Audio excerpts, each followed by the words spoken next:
Long ago, in a quiet valley surrounded by towering mountains, lived a man named Jacob, a stonecutter. His life was simple. Each day, he rose at dawn, slung his worn-out tools over his shoulder, and made his way to the mountainside. There, he spent hours under the sun, chiseling stone blocks from the cliff, shaping them with patience and strength. These stones would later be used to build houses, wells, bridges, and even the grand church in the village. Jacob's hut was tiny, with a thatched roof that leaked during storms. His meals were modest, coarse bread, a bowl of soup, sometimes a little cheese if he could afford it. His clothes were patched and faded, his sandals thin. Yet, despite his hardships, Jacob whistled while he worked and often greeted villagers with kindness. But deep inside, Jacob wasn't content. Whenever he delivered his stone to the wealthy merchants, he saw their fine clothes, their tables piled with food, their carriages drawn by horses, and he felt a sharp pang of envy. If only I had wealth like them, he thought. Then I could be happy. Then I could rest. The villagers admired Jacob's hard work and cheerful attitude, but they never knew that behind his smile lay a longing heart. One evening, after a particularly long day, Jacob sat at the foot of the mountain. The sunset painted the sky red and gold. He leaned against a boulder, exhausted, and whispered, "Oh, if only I were rich, with gold and silver, I would never worry again." To his astonishment, a deep voice echoed from the mountain. "Jacob, your wish is granted." The next morning, Jacob awoke not in his hut, but in a grand mansion. The walls glimmered with jewels, servants bowed as he passed, and tables overflowed with meats, fruits, and wine. Gold coins filled chests, and fine clothes replaced his patched rags. 4 days, Jacob celebrated. He ate until he was full, drank until he was dizzy, and laughed as he admired his treasures. Finally, he believed he had found happiness. But slowly, he noticed something strange. Friends who once shared simple meals with him no longer came unless invited to feasts. Merchants who once treated him kindly now flattered him only for his wealth. The laughter around him felt hollow. Though his pockets were full, his heart felt empty. One day, Jacob rode through town in a carriage. Crowds gathered, but soon their cheers shifted as trumpets sounded. The king was passing by. The people bowed deeply, musicians played, and soldiers cleared the road. Jacob watched with longing. Wealth is not enough, he thought. The king has power. People obey him, fear him, honor him.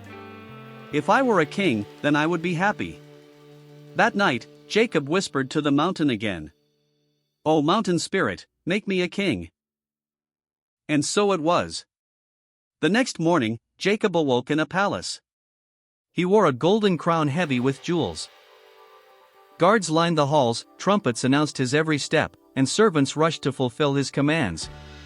Now Jacob felt mighty. At last, I am the greatest. But summer soon arrived. As Jacob rode through his kingdom, the scorching sun burned his skin. He squinted under its blinding light. Even his soldiers, strong and loyal, sought shade. Jacob realized, the sun is greater than any king. The sun commands the earth itself. Once more, Jacob whispered, "O mountain spirit, make me the sun." And his wish was granted. Jacob blazed across the heavens, brighter than fire. His rays touched oceans, forests, and deserts. Rivers dried under his heat, crops wilted, and people shielded their eyes. Jacob laughed with pride. Now I am the most powerful of all. But soon, dark clouds gathered. They covered him, blocking his rays. The people below cheered, thanking the clouds for bringing shade and rain. Jacob grew restless. The cloud is greater than the sun. I must be the cloud. At once, he became a mighty cloud. He spread across the sky, blocking light, pouring rain upon the fields. Rivers overflowed, farmers rejoiced, and Jacob thought, now I am truly the strongest. But then he noticed the mountain. No matter how much rain he unleashed, the mountain stood tall and unshaken. Its rocks did not bend. Its peak pierced even the heaviest clouds.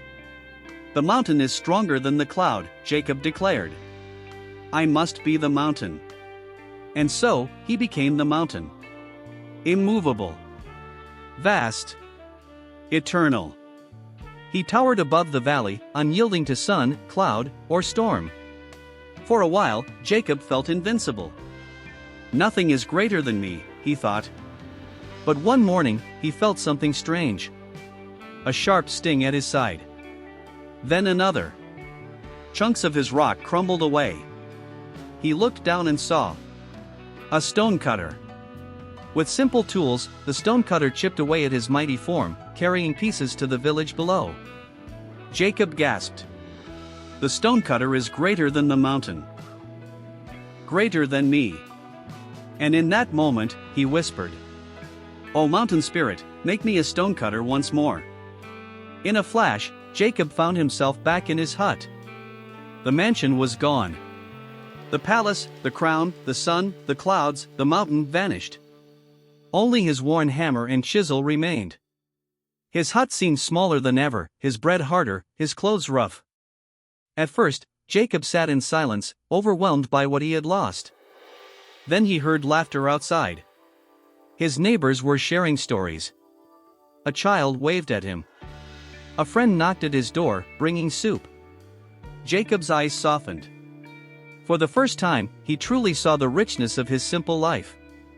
He realized he had always been searching for happiness in wealth, crowns, and power. Yet happiness had been with him all along, in kindness, in friendship, in gratitude for what he had.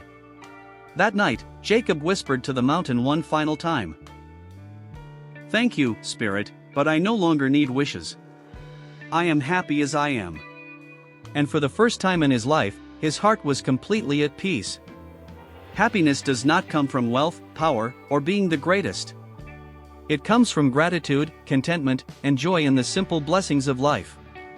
Like Jacob, we may chase riches and crowns, but in the end, true peace is found not in what we wish for, but in embracing what we already have.